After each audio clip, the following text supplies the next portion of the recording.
बाणासुर महादेव जी को मनाता है। महादेव जी कहते हैं कि जब भगवान आएंगे तो मैं तुम्हारी तरफ से युद्ध करूंगा।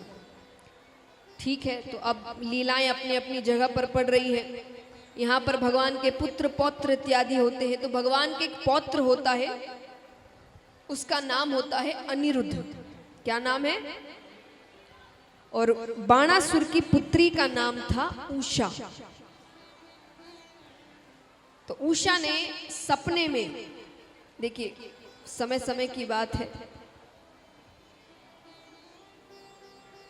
ये जिस समय की बात हो रही है उस समय अगर स्वप्न में भी किसी को पति के रूप में देख लेते थे तो उसी से शादी करते थे। तो उषा ने स्वप्न में अनिरुद्ध को पति के रूप में देख लिया। पति के रूप में देख लिया तो क्योंकि अब दैत्य की बेटी है तो थोड़ी हरकतें दैत्यों वाली आएगी। तो साधारण लोगों के तरीके क्या होते हैं कि अगर कोई पसंद आ जाए तो रिश्ता लेकर जाते हैं, परिवार आपस में बात करते हैं, दोनों की हामी होती है तो शादी। लेकिन अब वो दैत्य की पुत्री है, यहाँ उसने सपना देखा, सपने से उठते ही रातों रात उसने अनिरुद्ध को उठा लिया, अपहरण करके ले आए। भगवान को पता चलता है, भगवान कहते हैं अरे हमें रिश्ता मंजूर है, पर बाणासुर को तो हाथों से मुक्त होना है। वो कहता है नहीं, आइए युद्ध करिए और ले जाइए अपने पुत्र को। ठीक है, भगवान आते हैं, युद्ध शुरू होता है तो भगवान पहला बाण चलाते हैं। तो पहले ही बाण से भगवान वो 1000 हाथों से उसको मुक्त करते हैं। जैसे ही भगवान दूसरा बाण चलाने वाले होते हैं कि महादेव जी बीच में आ जाते हैं। महादेव जी कहते हैं जो काम होना था वो हो गया, अब आप बेटी दीजिए और आप बहू ले जाइए, आगे युद्ध का कोई मतलब ही नहीं है।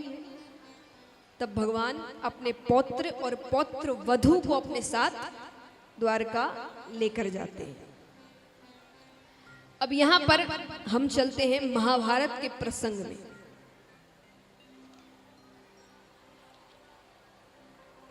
महाभारत के छोटे छोटे प्रसंग आते हैं। पांडवों ने यहां पर राजसूर्य यज्ञ किया।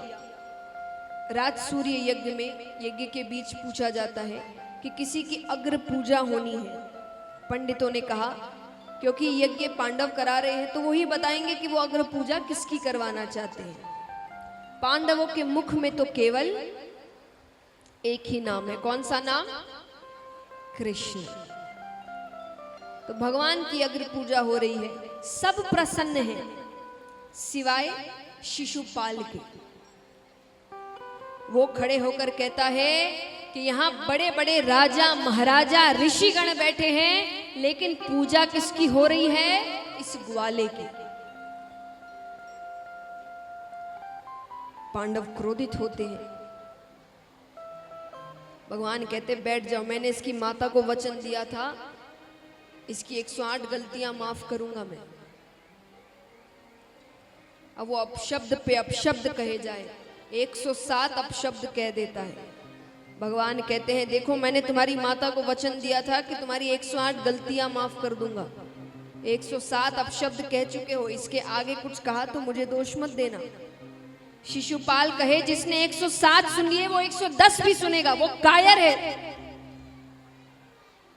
कहते कहते वो 109 शब्द कहता है। कहते ही भगवान सुदर्शन चक्र उठाते हैं और शिशुपाल का वध करते हैं। अब यहां पर क्योंकि बड़ी जल्दी में सुदर्शन चक्र फेंका तो भगवान की उंगली थोड़ी सी कट जाती है। कट जाती है तो पीछे द्रौपदी जी खड़ी थी। द्रौपदी जी ने जो साड़ी पहनी थी उसमें से एक हिस्सा फाड़कर उन्होंने भगवान की उंगली पर बांध दिया। भगवान कहते हैं इतने से चोट के लिए इतनी कीमती साड़ी खराब कर दी। द्रौपदी जी कहती है हमारे लिए आपसे कीमती और थोड़ी कुछ है। इस साड़ियां ये सब इत्यादि आते जाते रहते हैं, आपसे ज्यादा कीमती और कुछ नहीं है। द्रौपदी जी तो चली गई। भगवान कहते हैं मैं इसे वापस करूंगा, मैं इसे जरूर वापस करूं।